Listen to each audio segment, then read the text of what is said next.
T-shirts. And we make them chew with their mouth closed. We make them say please and thank you. We make them look you in the eyes. I mean, the foundation that we feel that we're setting right now 2 minutes. is going to dictate their lives. And there's nothing more important than that. I totally hear what you're saying, but there are some people who are going to be watching this who will say, but they're 6 years old. Are we really thinking graduate school and global competition at 6 years old? Yes. What are you guys going to do today? Doorbells. Doorbells. Nice. Dino and Deborah are with us, as I said, and I guess the question is, do you think this is working, number one? And number two, is there a point where it does become too much? Well, you know, Dr. Drew, I think we are at a point, we have to take a step backwards and recognize the fact that we even had multiples to begin with, twins. We were sort of forced to be very engaged and very mindful in each of our children and what makes them tick as they try to reach their milestones. I want to interrupt you, if you don't mind, right at this point, and say that the first thing I said when I saw the video, I said, oh my goodness, there are twins. And that's the first thing you're triplets. And as I said, the Octomom came to mind for me. It's the first thing you're told as a multiple parent is structure, structure, structure. But even so, my question still prevails.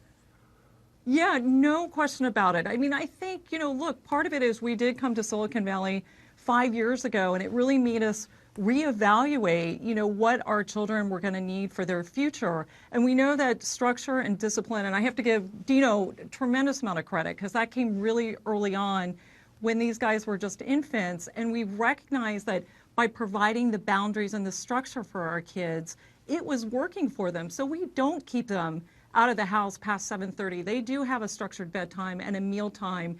And it really, kids need boundaries. And you look around what's going on in today, and we want to debate so quickly about our education system, but I think the more difficult conversation is our parenting styles or our lack thereof, which is going to prepare the next generation.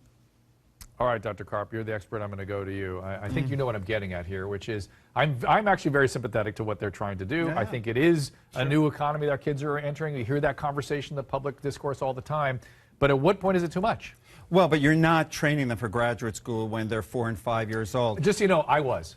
Yeah. I had that in mind. Now, I tried to keep that within my own skull and not impose that on them. Well, but that's the kind of anxiety we have as parents these days. We look to the future, absolutely, and it's appropriate. We want our kids to grow up and be strong and be successful and to be confident. I want every child to learn table manners, but I'm not going to teach it to a 6-month-old. To everything, there's a season. And in the beginning of life, we have to have boundaries. We have to be able to show, we have to have routines. So I like what the Deshonys are doing with predictability and routines. That's really important. But you also have to have some free zone. You also have to have some playtime, some empty time. One of the things I loved about growing up in the East Coast is that there are rainy days, you know, and those days you're home, you're bored, and you imagine things and you figure out things to do. So it's important for the growth of the mind to also have these opportunities to conjure up things, to be creative. The rainy day scenario sounds like The Cat in the Hat. It sounds like a Dr. Seuss book. But Dino, I want to go back out to you. What about that playtime? What about that zone to be creative? I haven't heard from you yet. Well, you know what? I agree. I'm fortunate. I've lived on the East Coast, born in the Midwest, spent a lot of time on the West Coast.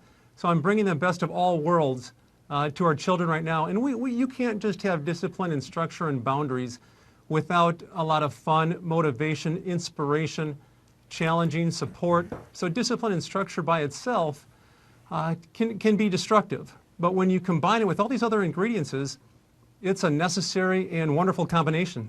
And we moved to our current house recognizing that our kids needed to explore and have trees to climb and be able to pick things in the yard and bring them into the house. And when we did move to this new house, we threw out every plastic toy we ever had, and we just left books and blocks. And quite frankly, our boys, I think still to this day and age, would prefer to play with a stick rather than anything else. And I think as parents, we're so caught up in American cupidity that we've got to buy for our kids when we are raising the next generation where they can't think for themselves, and there is a real lack of creativity.